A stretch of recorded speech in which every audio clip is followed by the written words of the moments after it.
Bom dia a todos, sejam todos muito bem-vindos a mais uma manhã de estudos, a mais um domingo de estudos aqui pelo Centro Espírita André Luiz. E hoje nós estamos aqui nesse bosque, aqui gravando no meio da natureza aqui, e aproveitando esse ambiente, eu convido a todos que nós fechemos os nossos olhos, que nós possamos nesse momento elevar o nosso pensamento a Deus em oração, que possamos fazer a nossa prece, agradecendo a Deus por essa manhã, por mais essa oportunidade de estudos. Agradecer a Deus por esse ano que se inicia, neste primeiro domingo do ano. Pedir a Deus que nos proteja, nos ampare neste ano. Que seja um ano na proteção de Deus, dos nossos amigos espirituais. Muito obrigado, Senhor, e que assim seja. Lembrando que após a palestra, às 9h45 da manhã, nós temos vídeo novo da evangelização infantil. Então convido os pais a colocarem as crianças para assistir a palestra da evangelização infantil. Lembrando também que nós estamos tendo palestras presenciais já no Centro Espírita André Luiz, às quintas-feiras, às 19 horas e também aos domingos, às 19 horas. Então convido a todos a frequentar, a assistir com toda a segurança, usando a máscara, o álcool, guardando o distanciamento, porque nós ainda estamos tendo pandemia, né? Nós ainda estamos com problemas aí. Então, com todo cuidado. Hoje é a palestra do Idinei, vou passar a palavra para ele.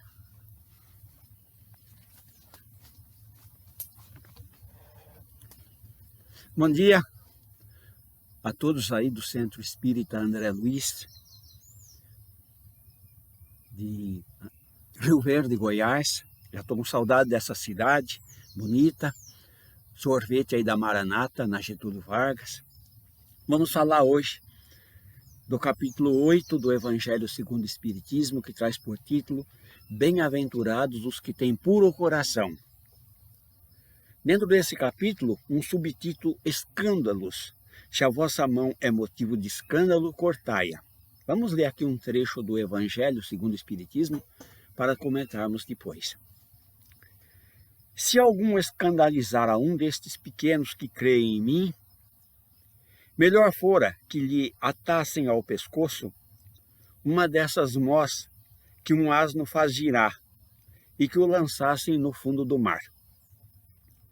Ai do mundo por causa dos escândalos, pois é necessário que venham escândalos. Mas ai do homem por quem o escândalo venha. Tende muito cuidado em não desprezar um destes pequenos.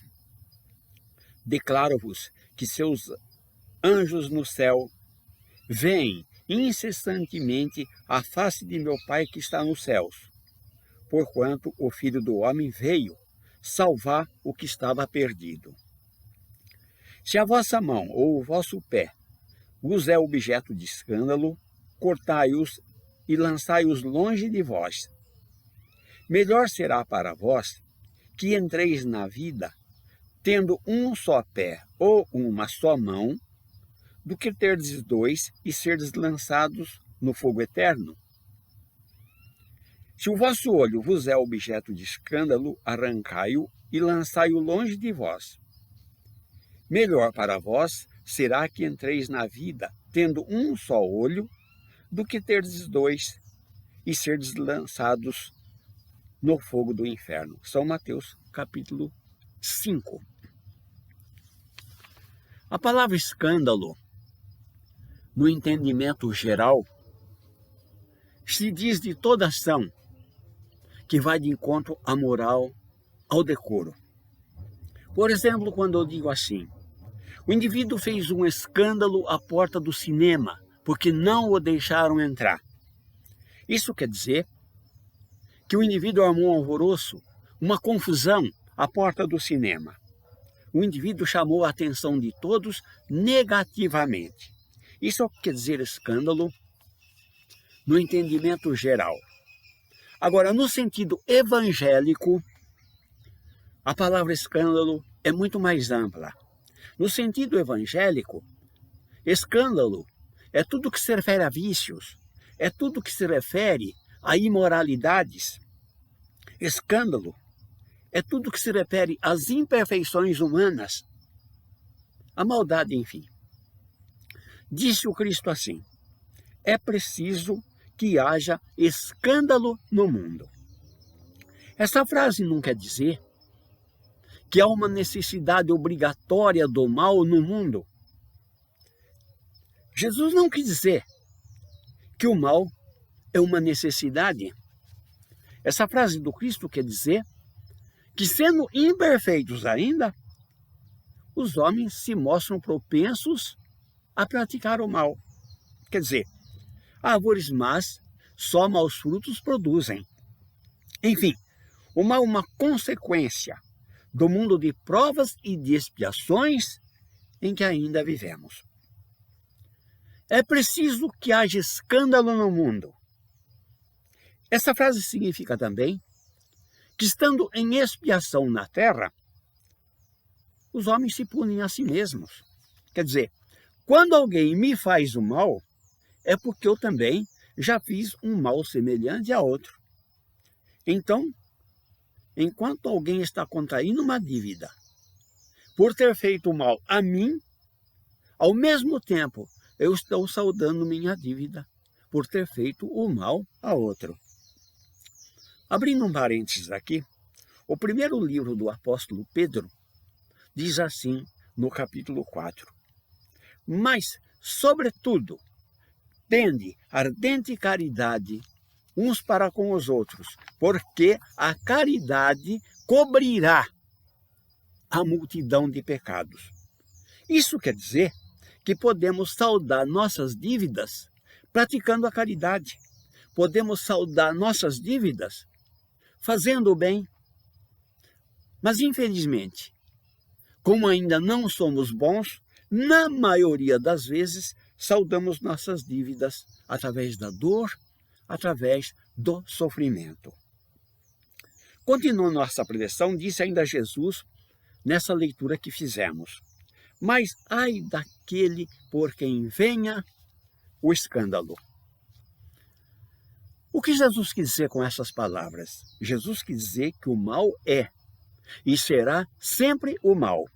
Então, aquele que prejudicar seu semelhante, aquele que fizer mal ao seu semelhante, embora esteja servindo de instrumento à justiça divina, porque está fazendo sofrer aquele que fez os outros sofrerem, nem por isso essa criatura deixa de praticar o mal. Então, no momento oportuno, ela também haverá de receber a sua punição. Vamos dar um exemplo para podermos entender. Um filho ingrato é uma punição ou uma prova para o seu pai. Esse pai, logicamente, sofre muito com a ingratidão do seu filho. Certamente esse pai também foi um mau filho, que numa determinada época fez sofrer seu pai. Se não fez sofrer nesta existência, fez sofrer em outras. Entretanto, o sofrimento do pai, nesse exemplo que demos, que está pagando pelo que fez, quando também foi ingrato, isso não pode servir de desculpa para a ingratidão do seu filho. Esse filho terá, por sua vez, de uma maneira ou de outra, o castigo que merece. Daí a frase de Jesus: mas ai daquele por quem venha o escândalo. O Evangelho segundo o Espiritismo diz que, de acordo com estas palavras de Jesus, é necessário que venham escândalos, ou seja, é necessário que haja o mal. Diante disso, algumas pessoas poderiam afirmar que o mal é necessário na terra. Diriam também essas pessoas que, se o mal desaparecesse, Deus estaria privado de um poderoso meio de corrigir os culpados. Assim, concluiriam ainda essas pessoas: sendo o mal necessário, é inútil, portanto, preocupar-se com a melhoria da humanidade. Para aqueles que possam pensar dessa forma, faríamos a seguinte pergunta: Se o mal é necessário na terra, se Deus depende exclusivamente do mal para a melhoria da humanidade, por que então Jesus precisou vir entre nós? E contrapondo-se ao mal, ensinou ele a caridade, o perdão, ensinou ele a compaixão? Porque ensinou o Mestre o amor ao próximo e o amor até aos inimigos? Se Deus depende exclusivamente do mal para a melhoria da humanidade, por que ensinou o Mestre a humildade? Por que ensinou o Mestre a benevolência, a tolerância? Por que insistiu tanto ele para combatermos em nós o orgulho, o egoísmo, a vaidade? Seguindo os ensinamentos do Mestre Jesus, fazendo exatamente aquilo que ele nos ensinou, logicamente não praticaremos mais o mal. Não praticando o mal, deixaremos de ser culpados. Consequentemente, desnecessário será também qualquer tipo de punição, qualquer tipo de castigo. Supondo que a humanidade se transforme e passe a ser constituída somente de pessoas do bem, dessa forma ninguém mais pensará em fazer mal ao seu próximo. Assim, todos serão ditosos, todos serão felizes por serem bons. Essa é a condição dos mundos elevados, onde o mal ali não existe mais. Essa será também a condição do nosso planeta quando houver progredido. Então, ao mesmo tempo que mundos se adiantam, ao mesmo tempo que mundos se elevam, outros estão se formando, povoados de espíritos aí encarnados em estado primitivo, para iniciarem a longa caminhada da evolução. Ninguém do primitivismo chega à angelitude em apenas uma única existência. Além disso, esses mundos primitivos servem também de exílio, servem de estância expiatória para espíritos rebeldes, obstinados no mal e que foram expulsos de mundos que progrediram e se tornaram melhores. Na leitura que fizemos no início, Jesus disse também: se a vossa mão é causa de escândalo, cortai-a. Essa frase seria muito forte se não fosse alegórica, se não fosse figurada. Quer dizer, essa frase é muito forte quando interpretada assim ao pé da letra. Se a vossa mão é causa de escândalo, cortai-a, significa que cada um de nós deve destruir em si toda causa de escândalo. Ou seja, devemos destruir em nós toda causa que provoque o mal. Devemos destruir em nós todo sentimento impuro. Devemos destruir em nós toda tendência viciosa. Se a vossa mão é causa de escândalo, cortai-a, essa frase quer dizer também que vale mais estar privado de uma das mãos do que se vir essa mão de instrumento para a prática do mal. Quer dizer, essa frase não quer dizer que é para mim pegar uma faca e cortar a minha mão para não praticar mais o mal com ela. Porém, se eu nasci sem uma das mãos, é porque com essa mão que me falta, já pratiquei muito mal no passado e poderia continuar praticando se ela não me faltasse hoje.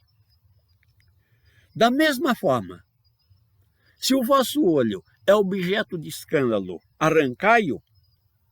Essa frase quer dizer que vale mais estar privado da vista do que servir os olhos para maus pensamentos.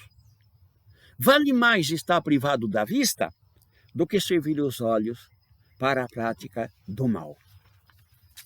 Portanto, nessas frases, se a vossa mão é causa de escândalo, cortai-a. Se o vosso olho é objeto de escândalo, arrancai-o. Para aquele que entende o sentido alegórico, o sentido figurado dessas palavras, Jesus não disse nenhum absurdo. Muitas outras coisas disse o Mestre, que não podem serem compreendidas sem a chave, sem o entendimento que somente o Espiritismo permite. Neste capítulo do Evangelho segundo o Espiritismo, que estamos estudando, bem-aventurados os que têm puro coração, há no final uma observação que diz assim: quando uma aflição não for consequência dos atos da vida presente, devemos buscar a causa numa vida anterior. E diríamos mais ainda, tudo aquilo a que se dá vulgarmente o nome de destino, acaso, caprichos da sorte, mais não é do que feito da justiça de Deus. Essa justiça de Deus não impõe punições arbitrárias, ou seja, a justiça de Deus não impõe punições sem regras, sem justa causa. Pelo contrário, Deus quer que a pena esteja sempre de acordo com a falta cometida. Também a bondade infinita de Deus permitiu lançar um véu sobre os nossos atos passados. Daí, não nos lembrarmos das nossas vidas passadas. No entanto, Deus nos chama a atenção, Deus nos deixa entrever que erramos quando diz, aliás, a frase é do Mestre Jesus ao ser preso.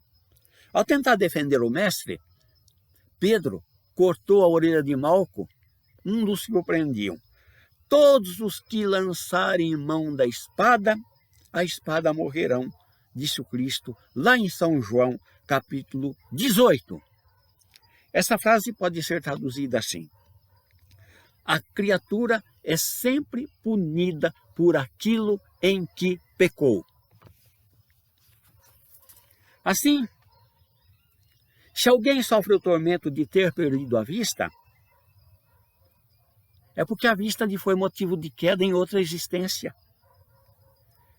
Pode acontecer também que se alguém privado hoje da visão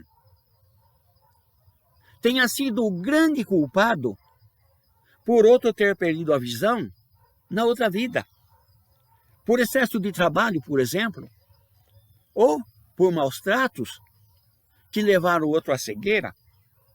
Nesse caso, esse alguém privado hoje da visão passa pela pena de talhão. Pena de talhão ou lei de talhão quer dizer castigo igual à culpa, ou, como se diz popularmente, pagar com a mesma moeda. É possível ainda que esse alguém privado hoje da visão, tomado de arrependimento, tenha ele mesmo escolhido essa expiação, essa prova. Nesse caso, essa pessoa aplicou a si mesmo estas palavras de Jesus: se o vosso olho é objeto de escândalo, arrancai-o. Como são belas as lições do Mestre Jesus. Como são importantes os seus ensinamentos. O Cristo veio nos trazer a mais pura. O Cristo veio nos trazer a mais sublime moral contida no Evangelho. Esses ensinamentos haverão de renovar o mundo. Esses ensinamentos haverão de aproximar os homens e torná-los irmãos. Esses ensinamentos haverão de fazer brotar em todos os corações a caridade, a justiça e o amor ao próximo. Esses ensinamentos do Cristo haverão também de estabelecer entre os homens a solidariedade que transformará a terra e a tornará a morada de espíritos superiores. Essa é a lei do progresso. Essa é a lei da evolução. Esses belos e importantes ensinamentos do Mestre Jesus tornam-se claros, explicados à luz da doutrina espírita. E a clareza desses ensinamentos nos faz ver que a vinda de Jesus foi, sem dúvida nenhuma, o fato mais importante ocorrido para a humanidade. Alguém haverá de lembrar que grande parte da humanidade não é cristã. Sim, eu também concordo. Porém, o Pai Misericordioso, em todos os tempos, enviou à Terra seus missionários. Esses missionários, todos eles, sempre estiveram sob a orientação de Jesus. Basta lembrarmos aqui que o primeiro de todos os grandes patriarcas bíblicos foi Abraão. Abraão foi tão importante que, ao referir-se ao céu, a Bíblia usa o termo seio de Abraão. Também na Bíblia, Deus é chamado o Deus de Abraão. Contudo, lá em São João, capítulo 8, versículo 17, aliás, versículo 58, Jesus diz: antes que Abraão existisse, eu sou. Quer dizer, antes que Abraão existisse, eu já era o que sou. Então, esses profetas ou missionários de todas as crenças sob a égide de Jesus trouxeram em todas as línguas e em todas as religiões as grandes lições morais que fazem os homens cada vez melhores. Assim, o judaísmo conheceu o Zohar, a Cabala, a Torá, o Talmud. O hinduísmo conheceu os Vedas, o Bhagavad Gita. O islamismo conheceu o Alcorão. O cristianismo, a Bíblia, com o Velho e o Novo Testamento que o próprio Cristo ensinou.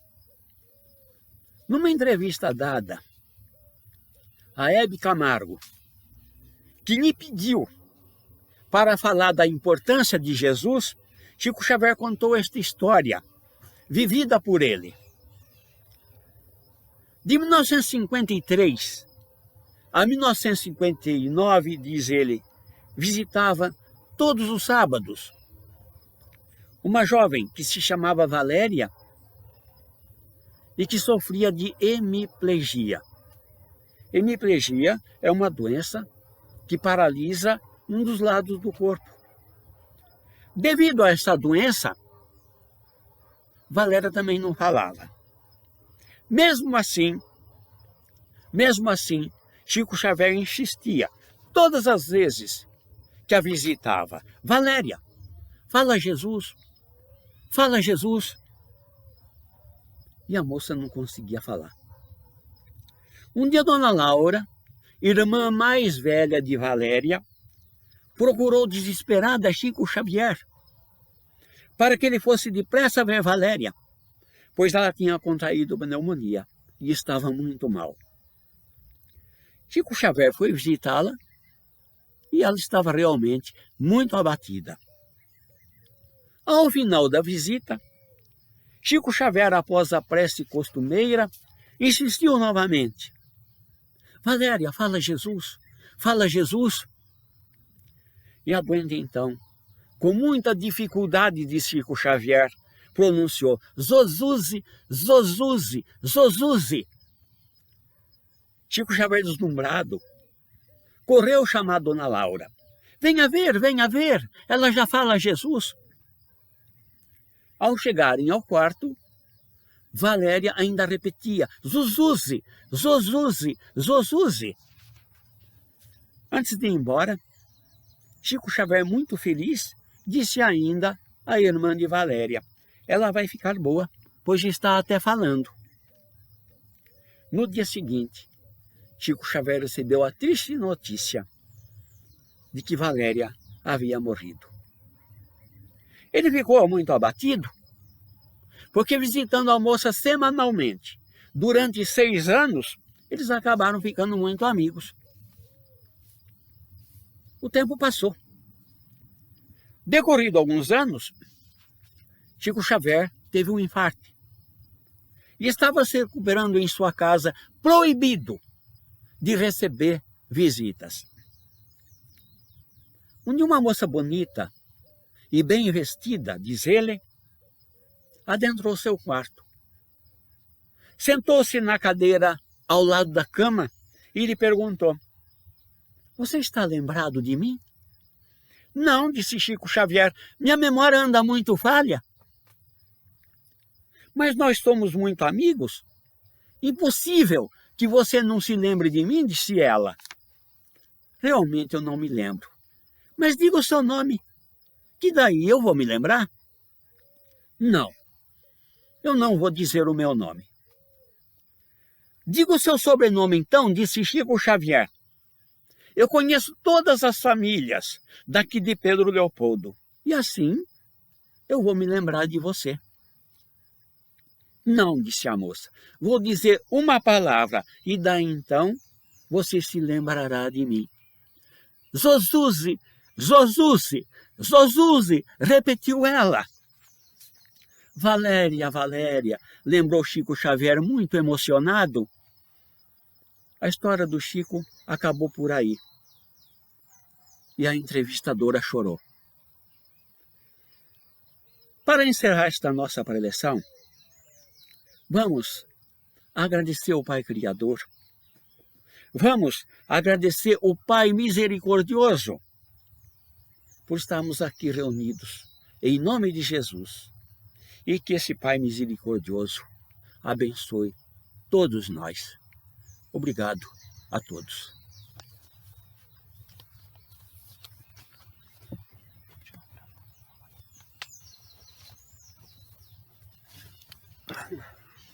Agradecemos pela palestra do Ednei e eu convido a todos agora que nós fechemos os nossos olhos para nós fazermos a nossa prece de encerramento.